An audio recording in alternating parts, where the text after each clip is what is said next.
Hello, best friend, and welcome back to my channel. I hope you guys are all having the most fabulous day, girl. Happy Friday, which is insane to me, girl. This week went by so quick. I was like, girl, what happened here, bitch? Okay. Listen, if you are new, my name is Sebastian. I spill pop culture tea every single day. So listen, if you miss Wendy Williams and you miss maybe a best friend who moved across the country, I feel like I'm like that, like on a FaceTime call, right? I'm your new messy best friend. So make sure to hit that subscribe button. It takes 2 seconds and it's for free and it will help me out so much. And girl, the cast and crew is speaking out of, well, girl, hang on, let me restart that. The It Ends With Us cast and crew is speaking out, best friend. Girl, listen, let me tell you something. This It Ends With Us, it's not, the drama, it's not ending, girl. It did not end with them, bitch, because it just continued and continued. I felt like this week was kind of like dying down.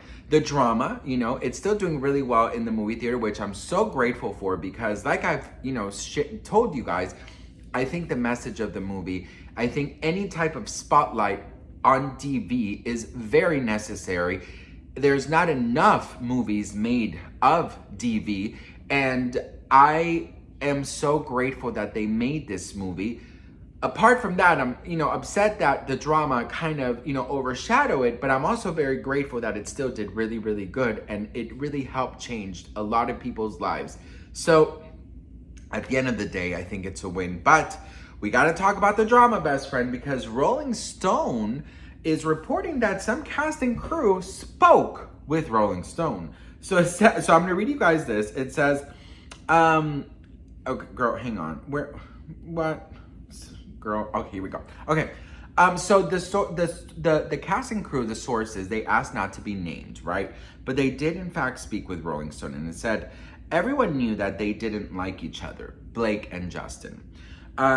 Says one crew member who nevertheless believes the feverish gossip around the conflict is overblown. I think some of the rumors online seem a little strong. I don't think they hate each other, but I don't think they would work together again. Their styles are way too different. Blake is very business-minded and very practical. Justin is on the other side of why he makes art, that they were never going to be friends. The crew members who spoke with Rolling Stone, all of whom were hired and paid by Wayfair, say that Baldoni and Lively seem to avoid each other on set, with one source noting they never saw them together, unless it was absolutely necessary. Still, all three crew members say that while the, girl, what is that word? Acrimony? I don't know what the fuck that means, bitch. Why do they have to, girl, do they get paid to put on words that nobody knows? Meanwhile, all of the comments on this video is like, acrimony means blah, blah, blah, blah. Girl, anyways, girl. So acrimony, hey Google, what does acrimony mean? Let's learn. Here's the definition of acrimony: bitterness or ill feeling.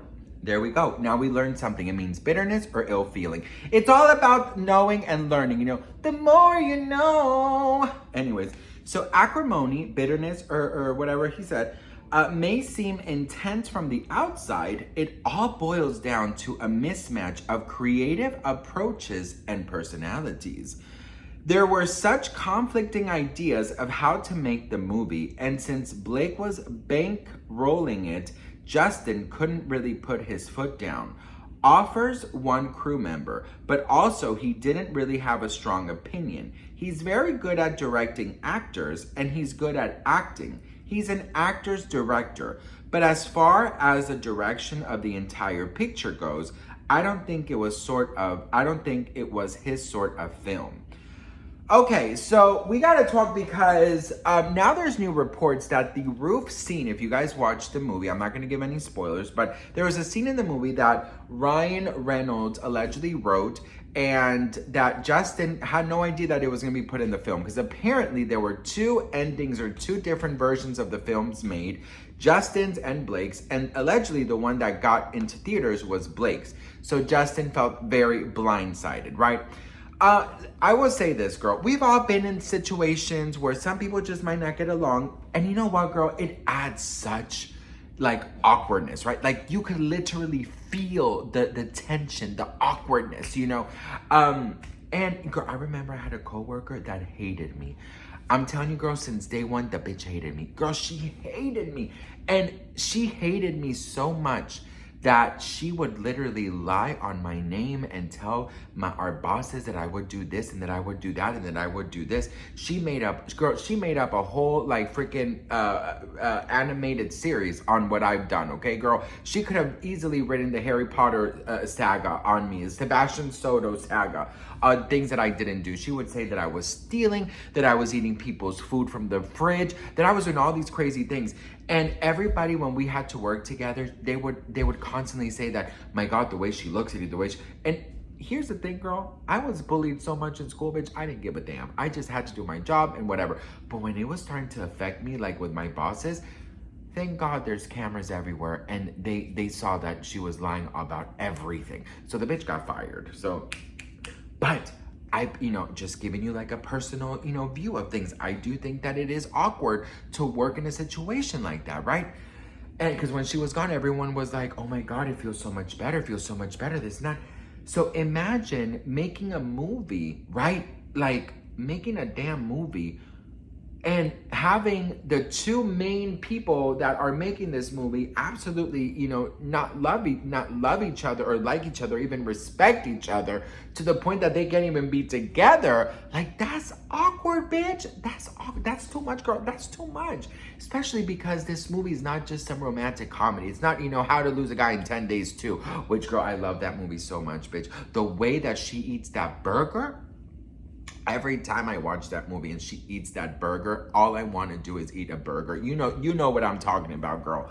But anyways, there's a lot of talk about a sequel, and now that the cast and crew have spoken out and there is a little bit more intel on what happened, I will say this, girl, like Justin and Blake had to do a lot of like romantic scenes they kissed a lot, girl. They kissed a lot. They had to do a lot of intimate scenes. And I just have to say, like, I cannot imagine if I didn't like someone to that point where I didn't want to be next to them, I cannot imagine having to do all these type of scenes with them. So hats off to both, because girl, I don't think that I would be able to. My professional levels does not go to that. But what do you guys think about this? It's still very much divided online. A lot of people are still very much against Blake Lively, and a lot of people are definitely on Justin's side. But there are new reports that say that Blake Lively, she really wants this to just end. She doesn't want, this to continue. And that is why, allegedly, she will not be a part of the sequel. Now, the sequel, I feel that the drama definitely ruined any chance for the sequel to happen. And that really is very, very sad, because a lot of people love these books. It is very important for a lot of people. And, there's definite lessons to learn there. I've even seen people talk about how they have taken their abusive partners to the movie, and how they've seen themselves in Justin Baldoni's character, and that they've wanted to change and they've owned up to things, or, it has helped change the course of a lot of people's lives. And I think that is so beautiful. And that is why these type of movies are so important to be made, because it could help people, right? So I don't know, best friend. What do you guys think? Let me know in the comments below. I'd love to hear from you guys. I just really want to say that if you are going through any type of DV situation, I just really pray that you remember your worth, that you remember that you are worthy of a good life, that you are worthy of a respectful partner, and that nobody has the right to lay a finger on you, okay? I love you guys. You got this. You are stronger than you know, and everything is going to be okay, and you will smile again, and you will be happy very, very soon. I love you guys so much, and I'll see you guys in my next video. Mwah.